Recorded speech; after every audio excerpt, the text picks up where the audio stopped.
ఏం మునిగిపోతుందని అని వ్యాస మహర్షి పరిహాసంగా అన్నాడు. దెన్ సాలెపురుగు అంది,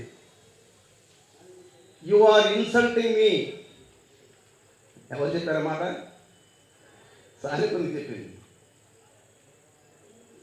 ఏమయ్యా, నీకేనా కుటుంబం ఉండేది, నాకు లేదా?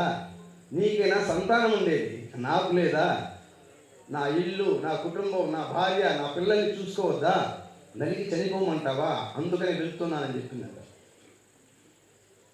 అప్పుడు ఆలోచించారు వ్యాస మహర్షి, నిజమే కదా, ఈ సృష్టిలో ఉన్నటువంటి 84 లక్షల జీవరాశులు పుట్టడం, పెరగడం, సంతానోత్పత్తి చేసుకోవడం, మళ్ళీ మరణించడం సహజమే కదా. ఎందుకంటే ఈ ప్రకటన చేసిన తర్వాత ప్రపంచ దేశాలు దీని మీద దృష్టి సారించాయి. ఏముందని యునెస్కో దీన్ని సాటిలేని మేటి గ్రంథంగా ప్రకటించింది అని సారించి, రేపటి రోజున ఎవరైనా విదేశీయుడు వచ్చి భారతీయులను అడిగితే, ఏమయ్యా మీ గ్రంథం భగవద్గీతను ఇంతగా యునెస్కో పొగిడి సాటిలేని మేటి గ్రంథంగా పిప్పిందే, దాంట్లో ఏముందయ్యా తెలుసుకోవడానికి, చెప్తావా ఓ భారతీయుడా? ఓ భారతీయుడా, చెప్తావా దీంట్లో ఏముందో అంటే మనం చెప్పగలమా? ఎవరైనా చెప్పగలరా?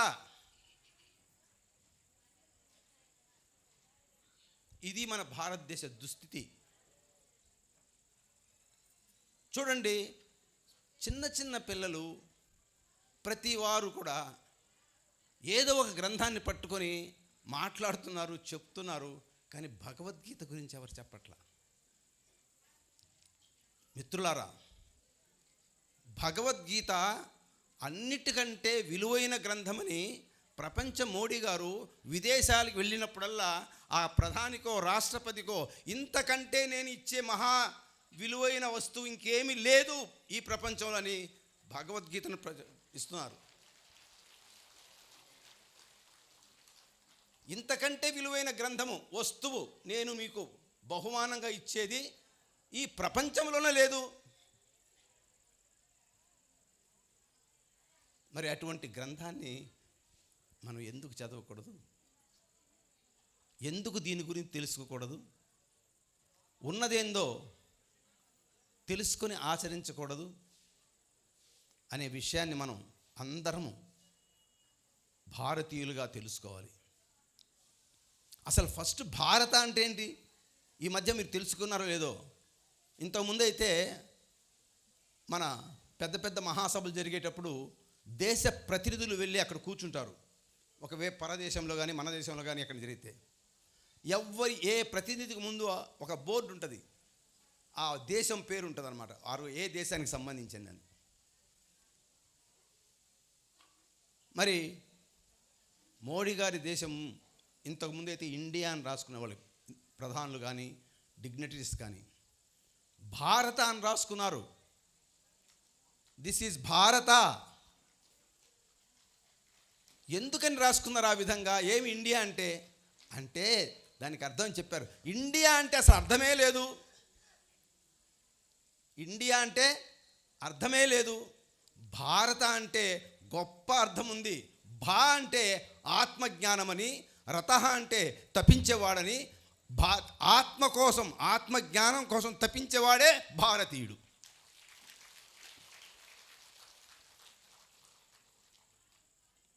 కాబట్టి మనమంతా భారతీయులం కాబట్టి ఆత్మ కోసం తపించాలి. ఎవరి ఆత్మ? ఎక్కడ ఆత్మ? ఆత్మ గురించి ఎంత విశేషంగా భగవద్గీతలో చెప్పబడిందో ఇక ఏ గ్రంథంలోనూ చెప్పబడలేదు. ఎందుకంటే ఇది నీవే అయి ఉన్నావు. ఆ ఆత్మవు నీవే. నీలో ఉన్న ఆత్మ గురించి చెప్పేదే భగవద్గీత. నీలో ఉన్నటువంటి శక్తిని గురించి చెప్పేదే భగవద్గీత. ఈ జీవితంలో నీ లక్ష్యం ఏంటో చెప్పేది భగవద్గీత. ఒక శ్లోకంలో చెప్తారు స్వామి, నైనం చిందంతి శస్త్రాన్ని నైనం దహతి పావక నా చైనం క్లేదయంత్యాపో నా శోషయతి మారుత. ఈ ప్రకృతిలో ఉన్నటువంటి భూమి కానీ, నీరు కానీ, గాలి కానీ, ఉష్ణం కానీ, అంటే అగ్ని కానీ, ఈ ఆత్మను దహించజాలవు, తడుపజాలవు, విసరగొట్టలేవు, ఛేదించజాలవు. అర్థమైందండి? ఈ ప్రకృతిలో ఉన్న పంచభూతాలు ఆత్మని ఏమీ చేయలేవు. అంటే నీలో ఉన్న ఆత్మని ఈ ప్రపంచంలో ఏ శక్తి ఏమీ చేయలేదు. అంతటి శక్తివంతమైన ఆత్మ నీలో ఉన్నది.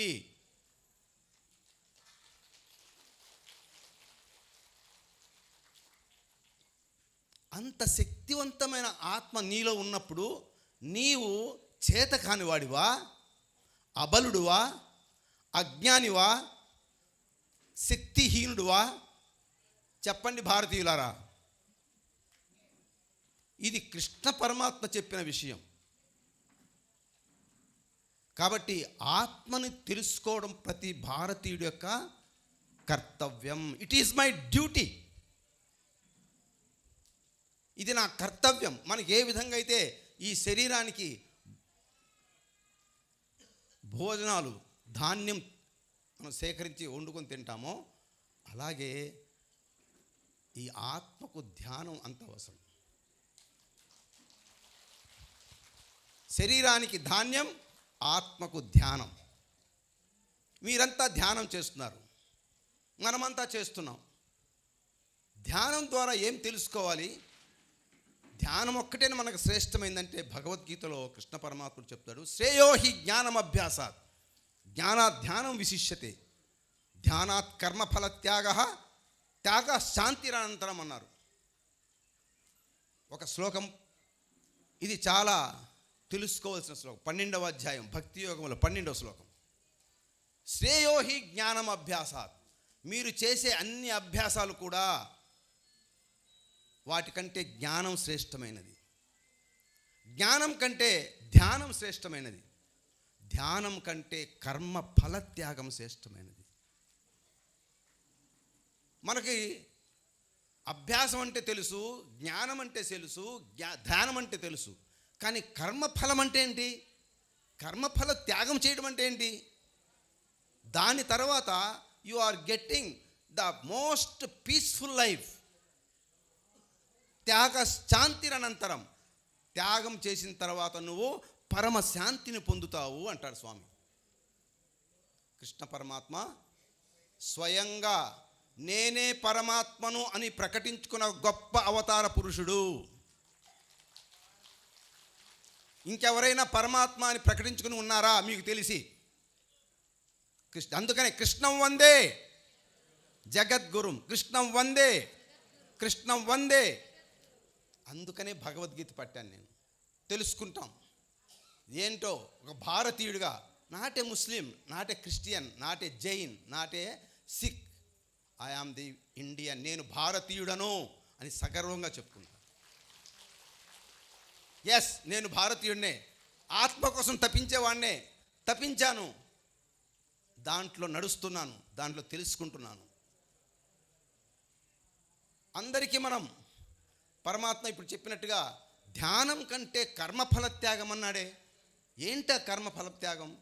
ఎక్కడి నుంచి వస్తుంది ఆ కర్మఫల త్యాగం? అంటే మనం చేసే కర్మలే. నిత్యం మనం నహి కచ్చిత్ క్షణమపి, ఏ ఒక్కరు కూడా ఒక్క క్షణం కూడా పని చేయకుండా ఉండరు, కర్మలు చేయకుండా ఉండరు. కర్మ చేశావంటే దాని వెనక తప్పకుండా ఫలితం ఉంటుంది. కర్మ చేశావంటే నువ్వు ఏదో ఒక ఆశించే చేస్తావు, దాన్ని కర్మఫలం అంట. ఈ కర్మఫలాలు, ఈ కర్మలు, ఈ కర్మ సిద్ధాంతం, అసలు భారతదేశం అంటే వేదభూమి, భారతదేశం అంటే కర్మభూమి, భారతదేశం అంటే యోగ భూమి, భారతదేశం అంటే ధర్మభూమి. కర్మభూమి అంటే కర్మల గురించి ప్రతి ఒక్కరూ తెలుసుకోవాలి. It is a general rule for all the citizens. కర్మ గురించి తెలియకపోతే నీకు కర్మలు అంటుకొని చుట్టుకొని భవబంధాల్లో ఇరికించి మరలా జన్మించినట్టు చేస్తాయి. కర్మ గురించి తెలుసుకున్నావా? ఇక్కడే ఇప్పుడే నీకు మోక్షం వస్తుంది. ఇది కృష్ణ పరమాత్మ చెప్పింది. ప్రకృతే క్రియమాణాని గుణకర్మ విభాగశః అహంకార విమూఢాత్మ కర్తాహమితి మన్యతే. నువ్వు కర్మలతో వచ్చావయ్యా స్వామి, నువ్వు మామూలుగా రాలా. గత జన్మలో నువ్వు అజ్ఞానంగా చేసుకున్న కర్మలు, అహంకారంతో చేసుకున్న కర్మలు, తత్వాన్ని తెలియకుండా చేసుకున్న కర్మలు, అవే నిన్ను మరలా ఈ జన్మకు కారణమయ్యాయి. నువ్వు ఇక్కడ పుట్టావు అంటే కర్మలతో పుట్టావు. ఈ కర్మలే నిన్ను నడిపిస్తున్నాయి, ఈ కర్మలే నిన్ను జీవింపచేస్తున్నాయి. మరి మనం పోయేటప్పుడు కూడా కర్మలు తీసుకెళ్దామా? ఆలోచించండి. మనం కర్మలతో వచ్చాం, దుఃఖాలు అనుభవిస్తున్నాం, కష్టాలు అనుభవిస్తున్నాం, బాధలు, వ్యధలు, వ్యాధులు ఎన్నో అనుభవిస్తున్నాం ఈ కర్మల ద్వారా. కర్మలే మన సమస్యలు, కర్మలే మన వ్యాధులు, మన కర్మలే మన వ్యధలు, మన కర్మలే మన సమస్యలు. మరలా ఈ కర్మలతోనే ఈ జీవితాన్ని ముగిస్తామా? కర్మలతో వెళ్తామా? వెళితే ఏమవుతుందట ఆలోచించండి. కర్మలతో వచ్చాము, మళ్ళీ కర్మలతో వెళితే ఏమవుతుంది? మరలా జన్మలు వస్తాయి, మరలా జన్మించవలసి వస్తుంది. కాబట్టి కృష్ణ పరమాత్మ చెప్తాడు, బుద్ధియుక్తో జహాతీహ ఉభే సుకృత దుష్కృతే తస్మాత్ యుజ్యస్య యోగాయ. యోగ కర్మసు కౌశలం. కర్మలు అంటించుకోకుండా వచ్చిన కర్మలను కరిగించుకొని చక్కగా యోగ కర్మస కౌశలమవు. కర్మల పట్ల ఒక నైపుణ్యం సంపాదించు, ఒక మంచి ఆర్ట్ ఆఫ్ లివింగ్ సంపాదించు, చక్కగా జీవితాన్ని అనుభవించు. కర్మలు అంటనీయకుండా చేయి. నువ్వు చేసిన కర్మలే, నువ్వు తెచ్చుకున్న కర్మలే, అవి నిన్ను బంధించకుండా చూసుకో, నిన్ను కట్టిపడేయకుండా చూసుకో, అవి మరలా జన్మలు ఇవ్వకుండా చూసుకో. అప్పుడు నీవు ఊర్ధ్వలోకాలకు వెళ్తావు. కర్మలతో ఉంటే నువ్వు ఇక్కడే మళ్ళీ మళ్ళీ మళ్ళీ జన్మలు, పునరపి జననం పునరపి మరణం, బాధలు, వ్యాధులు, వ్యధలు, చికాకులు, సమస్యలు అన్నీ కూడా మన కర్మలే. అందుకని పరమాత్మ చెప్తున్నాడు, నీవు సుకృతాలు చేశావు, దుష్కృతాలు చేశావు, అజ్ఞానాలు చేసుంటావు, మంచి పనులు కూడా చేసుంటావు. ఈ రెండింటినీ ఇక్కడే పరిసమాప్తం చేసుకో, ఇక్కడే పరిసమాప్తం చేసుకో. ఎలా పరిసమాప్తం చేసుకోవాలి అంటే పరమాత్మ ఒకే ఒక సత్యమైనటువంటి శక్తి విధమైన ఆయుధం చెప్పాడు. బుద్ధియుక్తో జహాతీహ. బుద్ధియుక్తో జహాతీహ 2వ అధ్యాయంలో 50వ శ్లోకం ఏం చెప్తాడు? సమత్వ బుద్ధి రూపయోగంలో మనందరి మధ్య సమత్వం ఉండాలట. ఇప్పుడు ఇక్కడంతా ఉన్నారు, ఒకే కులం కాదు, ఒకే జాతి కాదు, ఒకే భాష కాదు, మతాలు కులాలు వేరుగా ఉన్నాయి, అయినా మనం ఇక్కడ కలుసుకున్నాం, అయినా మనం అందరం ఇక్కడ సమీకరణ చెందాం. అదే సమత్వ బుద్ధి యోగం. ఈ భావంతో ఎవరైతే ఉంటారో వారికి కర్మలు అంటనే అంటావో, తెచ్చుకున్న కర్మలు సర్వము పరిసమాప్తమవుతాయని కృష్ణ పరమాత్ముడు భగవద్గీత చెప్పడం జరిగింది. యోమామజం మనాదించ వేత్తి లోకమహేశ్వరం అసమ్మూఢ సమర్థ్యేషు సర్వ పాపై ప్రముచ్యతే. నిన్ను నీవు ఆత్మగా తెలుసుకొని ఈ విశ్వమంతా అణువణువున ఉండే పరమాత్మను తెలుసుకున్నావంటే సర్వ పాపములు పూర్తిగా క్షమించబడతాయి, ఒక్కటి కూడా ఉండదు. అప్పుడు నీవు పరమను శోధించావంటే కనపడడు. ఏమంటాడు స్వామి అంటే, జ్ఞాతుం ద్రష్టుం ప్రవేష్టం చ.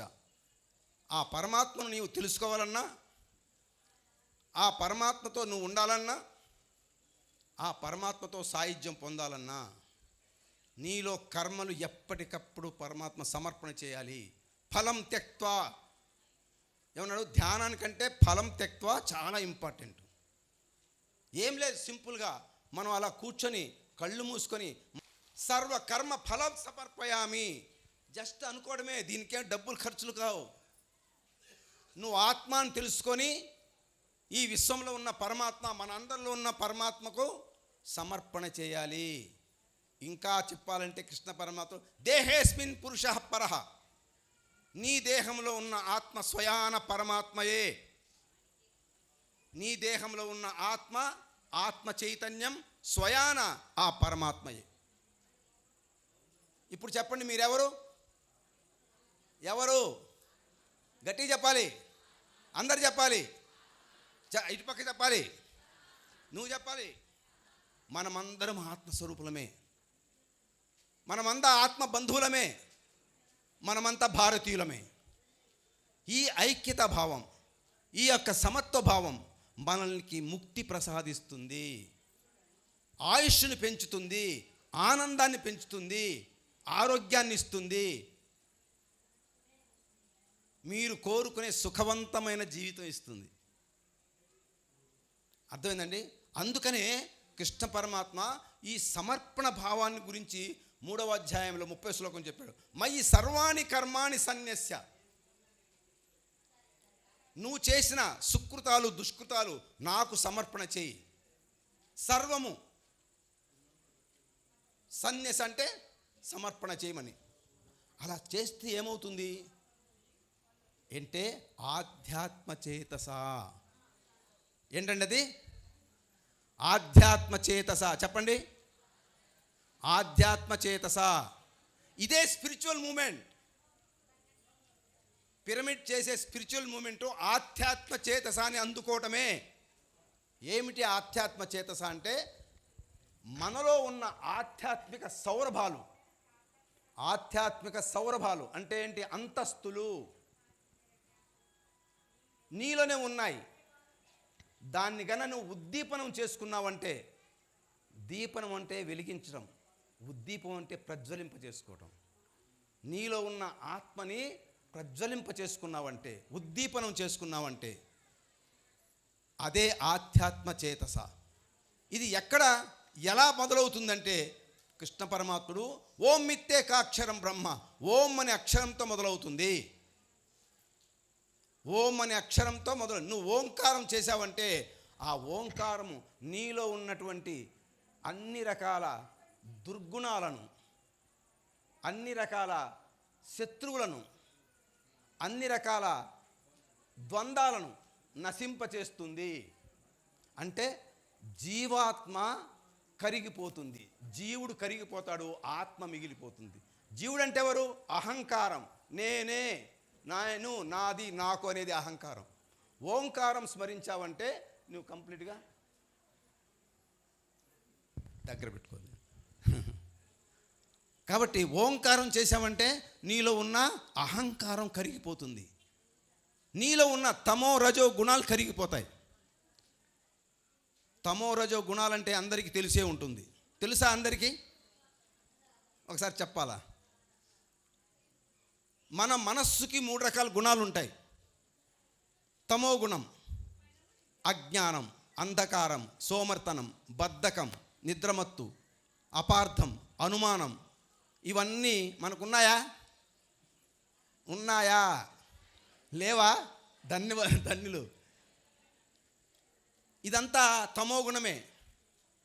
రజోగుణం అంటే ఉద్రేకం, ఆవేశం, మొండిపట్టు, మూర్ఖత్వం, పోటీపట్టం, తగులాటం, వాదులాడుకోవటం, నేనే గొప్ప, నేనే గొప్ప అని చెప్పుకోవడం. ఇదే రజోగుణం. ఉందా అందరికీ? లేదా? ఉందా? లేదు. గుడ్. ఇకపోతే సత్వగుణం ధైర్యము, సాహసము, ప్రేమ, దయ, జాలి, కరుణ, మమత, అనురాగం, ఆప్యాయత, పంక్చువాలిటీ, రెస్పాన్సిబిలిటీ, హానెస్టీ, కమిట్మెంట్. ఇవన్నీ విశిష్టమైన గుణాలు. ఇవి ఉన్నాయా? Very good. అందరూ ఒకసారి గట్టి క్లాప్స్ కొనండి. మరి ఈ 3 గుణాలు మన మనసుకు ఉంటాయి. దీంట్లో ఏ గుణం బాగుంది? ఏ గుణం బాగుంది? సత్వగుణం.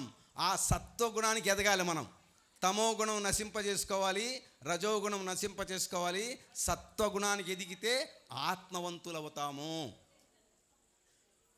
ఎవరు ఆత్మవంతులు కావాలనుకుంటున్నారు? ఆత్మవంతులు ఎవరు కావాలనుకుంటున్నారు? ఆత్మవంతులు ఎవరు కావాలనుకుంటున్నారు? చెయ్యెత్తాలి. అందరికీ ఆత్మ ఉంది, మర్చిపోవద్దు. అందరిలో ఆత్మ ఉంది.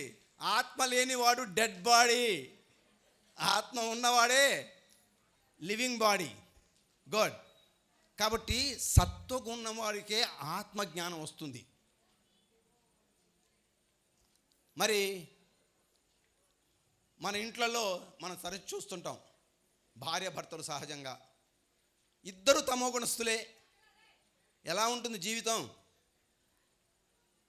అశుచి, అశుభ్రత, అనుమానం, అపార్థం, సోమర్తనం, బద్ధకం, ఇద్దరికంతే. ఎక్కడేసిన గొంగళి అక్కడే, అంతే కదా. ఒకరు రజోగుణంతో ఉన్నారు, ఒకరు తమో గుణంతో ఉన్నారు. ఎలా ఉంటుంది జీవితం? ఎప్పుడు తమో గుణస్థుడికి ముట్టికాయలు పడుతుంటాయి. భార్య రజోగుణం అయితే మొగుడికి పుట్టికాయలు, మరి భర్త రజోగుణం అయితే ముట్టికాయలు పడుతుంటాయి. ఇద్దరు రజోగుణమే, భార్య భర్తలు ఇద్దరు కూడా టకాల్ టకాల్ డమాల్ డమాల్. అర్థమైందా? అంటే పంచాయతీలు ఎక్కువ, గొడవలు ఎక్కువ, ఇద్దరే, తగ్గేదేలే. మరి ఒకరు సత్వగుణం వచ్చి ఒకరు రజోగుణం ఉంటే ఎలా ఉంటుంది? అంటే ఒకరు సర్దుకుపోయే గుణం, ఒకరు రెచ్చిపోయే గుణం. ఆ జీవితం కొంత సానుకూలంగానే ఉంటుంది, బాగుంటుంది.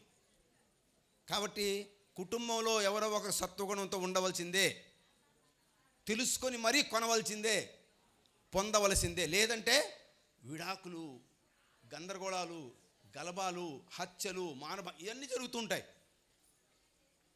ఇద్దరు సత్వగుణం అనుకోండి, హౌ ఇట్ ఈజ్. ఇద్దరు సత్వగుణమే, భార్యాభర్త ఇద్దరు. ప్రేమయాత్రలకు బృందావనము నందనవనము, మీరే చెప్పేశారు. కాబట్టి జీవితం అలా ఉంటుంది. కాబట్టి ఏది కావాలో మనకి? ఏది కావాలండి? సత్వగుణం కావాలి. ఈ విధంగా పరమాత్మ మనకు చక్కగా చెప్పడం జరిగింది. ఇంద్రియాణి పరాణ్యాహు ఇంద్రియేభ్య పరం మనః మనసస్తు పరా బుద్ధి యో బుద్ధి పురతస్తు సహా. నీలో 5 తత్వాలు ఉన్నాయి, తెలుసుకో. స్థూల శరీరము, కనపడే ఈ ఫిజికల్ బాడీ. ఇంద్రియములు మనకు ప్రపంచం నుంచి సమాచారం సేకరించేవి, కళ్ళు, చెవులు, ముక్కు, నాలుక, చర్మము. మనస్సు, మన ఏవ మనుష్యానాం కారణం బంధ మోక్షయో, మనసే నిన్ను బంధిస్తుంది, మనసే నిన్ను మోక్షాన్ని ఇస్తుంది కూడా. అదేవిధంగా బుద్ధి, నీ యొక్క మనసులో ఉండే విషయాల పట్ల నిర్ణయం ఇస్తుంది, నిర్ణయాత్మక బుద్ధి. సో మనలో స్థూల శరీరం ఉంది, దానికంటే శ్రేష్టమన్నాడు స్వామి. పరమమైనవి ఇంద్రియములు, ఇంద్రియముల కంటే గొప్పవి మనస్సు, మనస్సు కంటే గొప్పది బుద్ధి. అయితే పరమాత్మ ఇంకో మాట చెప్పాడు దీంట్లోనే, ఈ 4 కంటే కూడా నీలో ఉన్న ఆత్మశక్తి అన్నింటికంటే అత్యంత శ్రేష్టమైనది, అత్యంత బలీయమైనది, అత్యంత సూక్ష్మమైనది. ఇప్పుడు చెప్పండి, మీరు అల్పమైన శరీరం లాగుంటారా, అల్పమైన ఇంద్రియం లాగుంటారా, అల్పమైన మనసు లాగుంటారా, అల్పమైన బుద్ధి లాగుంటారా, లేదా అత్యంత శ్రేష్టమైన ఆత్మ లాగుంటారా? చెప్పండి మరి. ఇదే భగవద్గీత. ఆ బలీయమైన, శ్రేష్టమైన, అత్యంత సూక్ష్మమైన, శక్తివంతమైన ఆత్మ గురించి తెలిపేదే ఈ భగవద్గీత. అది నీలోనే ఉంది. మరి నీ ఆత్మ ఎంత శక్తివంతమైంది తెలుసుకోవాలంటే ఏం చదవాలి? కృష్ణం వందే. ఆ జగద్గురు ఇచ్చినటువంటి గొప్ప సందేశం ఇది. ఓకేనండి. ఇప్పుడు మనకు తెలుసు, మనం ఆత్మనే కోరుకుంటున్నాం. ఎందుకంటే మన ఆత్మస్వరూపులమే, భారతీయులమే. ఇప్పుడు చెప్తున్నాడు స్వామి, దేహేస్మిన్ పురుషః పరః. నీ దేహంలో ఈ ఆత్మ స్వయాన ఆ పరమాత్మయే. అంటే నీ యొక్క సాధనతో, నీ యొక్క జ్ఞానంతో నీ ఆత్మను నీవే పరమాత్మగా ఉద్దీపనం చేసుకోగలవు. ఇందాక సార్ చెప్తున్నారు, మేము చెప్తుంటాం సార్ దేవుడు మనలోనే ఉన్నాడని, కానీ నమ్మటం లేదు సార్. ఒక శాస్త్రం చెప్తోంది, ఇది వేదాల సారం, ఉపనిషత్తుల సారం. దీన్ని కూడా నమ్మకపోతే మనం అజ్ఞానులకు శిఖామణులు అవుతాం, మూఢులకు రాజులు అవుతాం. నమ్మాలి. ఒక శాస్త్రాన్ని నమ్మాలి, వేదాల సారాన్ని నమ్మాలి. అందుకనే చెప్తున్నాను, మనమంతా ఆత్మస్వరూపులమే, కానీ కొద్దిగా ప్రయత్నిస్తే ఆ పరమాత్మని మనలోనే చూసుకోవచ్చు. దానికే మొట్టమొదటి స్టెప్ ఏంటంటే ఆధ్యాత్మిక చేతస అని చెప్పాను. దాంట్లో 4 స్టెప్స్ ఉన్నాయి, సౌరభాలు, 4 సౌరభాలు.